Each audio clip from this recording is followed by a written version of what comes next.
Hey YouTube fans, people into webs, it's me, Sam with Reissue, I'm back with a Transformers review! Woohoo! First one of 2011. A little bit of housekeeping to start you off. Yes, this will be the first review since August, when in August I went to auto assembly and I lost my original camera, which still is a pain in the ass. But I got a new one for Christmas, so I can review. Finally. I'm sure you're all really glad I'm back. He lied. Yeah, so I shall be doing, I will try and get a review done at least once a week.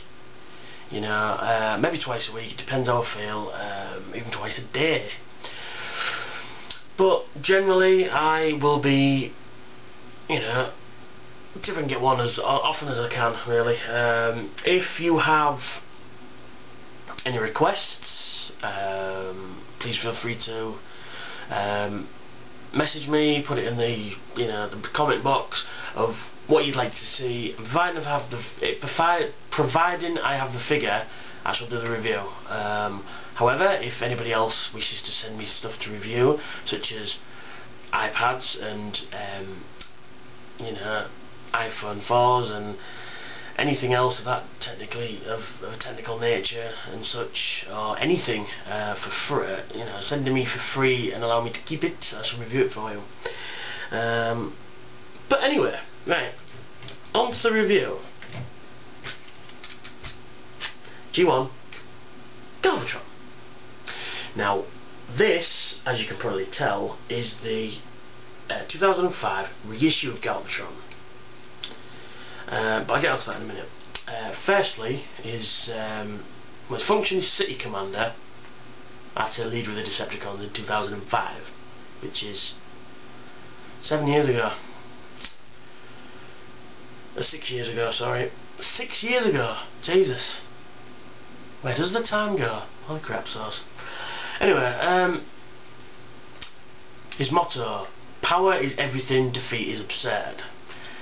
Galvatron is a cold-hearted robotic villain determined to lead the Decepticons, but he already does. Possesses enough strength to pulverize an Autobot into scrap metal. Unconquerable, arrogant and compassionless, plots against his allies, thus weakening his position. Okay. In robot mode, he carries a laser that emits chemically produced direct current electricity. Sorry.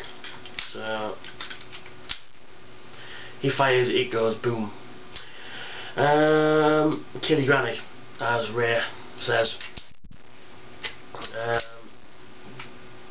And he first shows up in Transformers the movie when he's reformatted from Megatron into Galvatron, and hilarity ensues.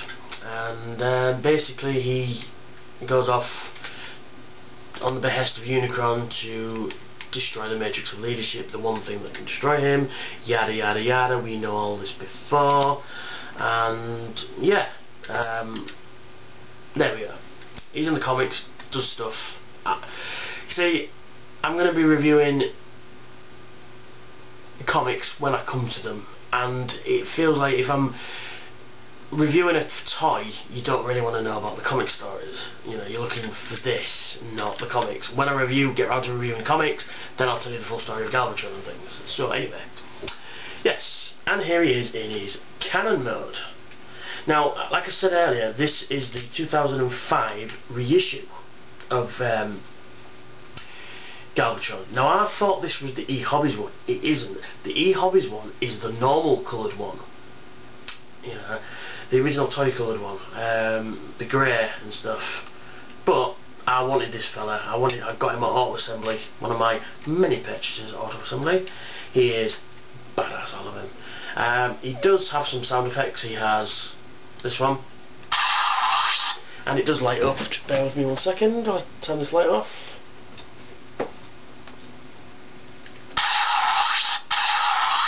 Yeah, so he makes a laser noise, and he is a triple changer.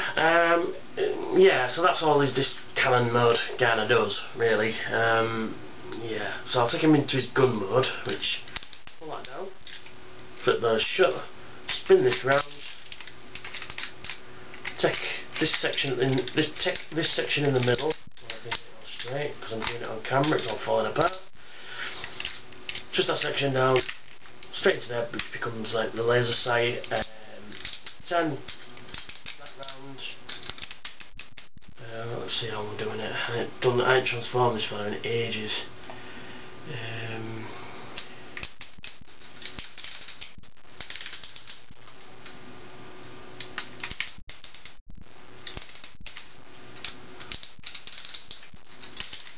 There we go. Put them sections at the back there, and he is quite a large, you know, pistol, really. It's like having your own target master, really. So it's, you know, it's steady. It does what it says in the tin. It's a blaster, but in the cartoon, he never transformed into this.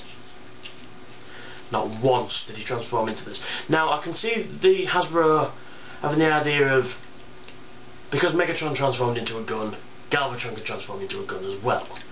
Now, and I think there's only one occurrence in the comic where he transforms into this mode, and then he's riding inside Cyclonus.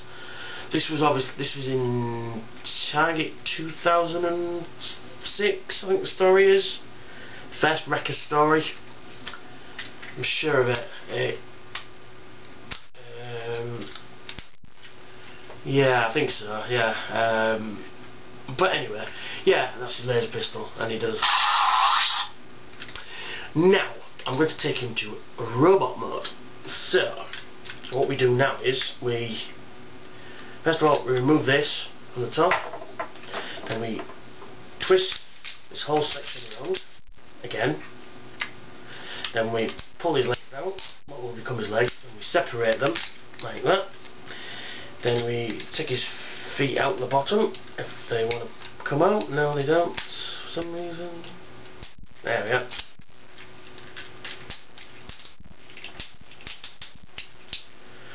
Right, there we are. Then we pull these up. Then inside there, we take this little lever there, pull it.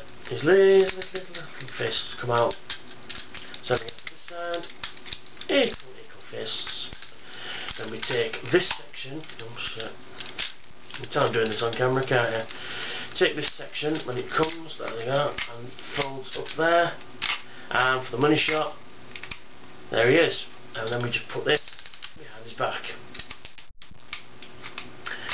And as you can see, pretty cool actually.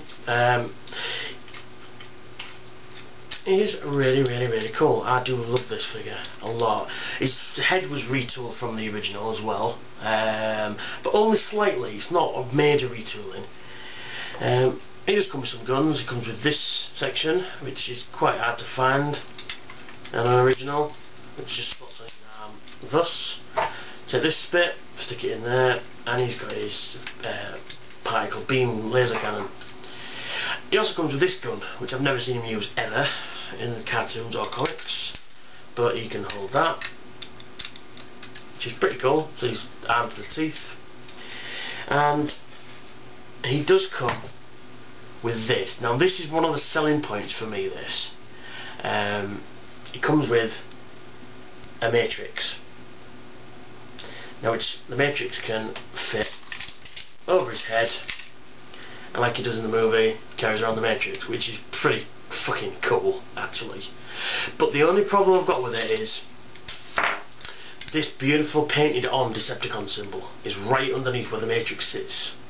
So if you're going to be moving around a lot, that could chip and scratch, and I think it's already started to do it.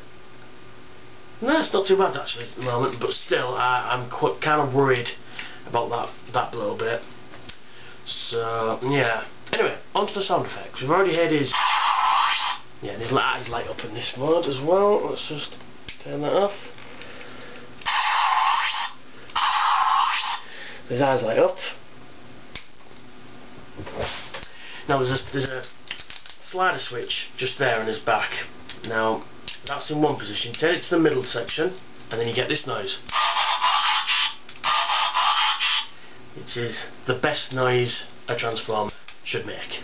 Really, If you're going to put sound effects in a Transformer, just let it be that, please, Hasbro, Takara.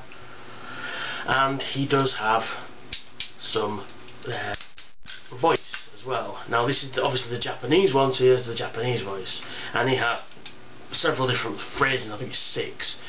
So, and he goes, and then,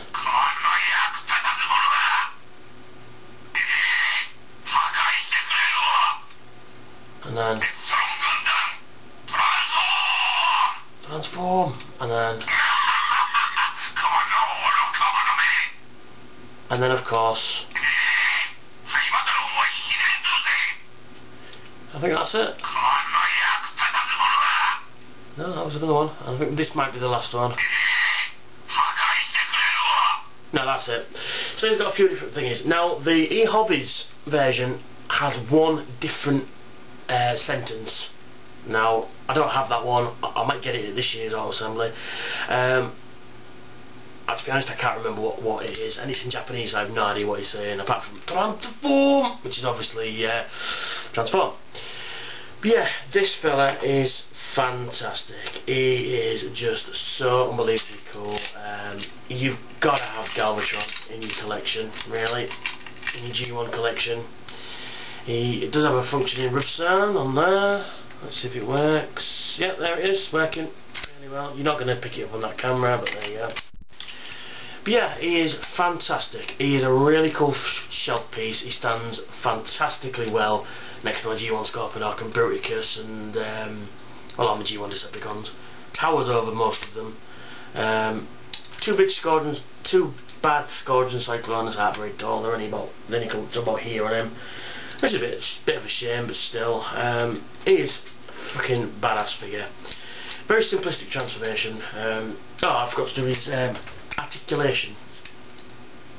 Well, he does have a little bit of, move that out of the way, he does have a little bit of waist articulation, but that's largely because of the transformation. He will do a 360, kind of. He's got a move out of the elbow, move out the shoulder, sorry, move out the shoulder. He will bend his elbow. So you can get a good, kind of a good range of poses out of his arm. It's quite cool. His legs will bend at the knee and move forward a little bit, so you can get that kind of step-in action. So you can step on all off, really. But other than that, that's really it. I mean, he is a G1 Transformer, so you ain't going to get a lot of articulation out of him. I mean, I'm surprised he's got that much, to be honest. But that doesn't matter, because it's Generation 1. And, yeah, he is pretty fucking badass. Now, this gun can go on this arm, but why would he want it to? It goes on this arm, because he's Galvatron. So, yeah, I am going to upload this video. Thank you for watching. I'm going to do another review of this fella, because he is awesome, and I shall catch you all on the flip side. So, toodle pipski.